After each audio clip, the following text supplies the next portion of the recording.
ప్రైవేటీకరణను మేము అడ్డుకుంటాం. అన్ని రకాల పోరాటాలు చేస్తాం.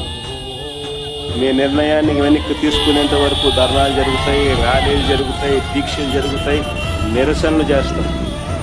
అన్ని రకాలుగా దీన్ని అడ్డుకునే కార్యక్రమం, అడ్డుకునే ప్రయత్నం జరుగుతుంది.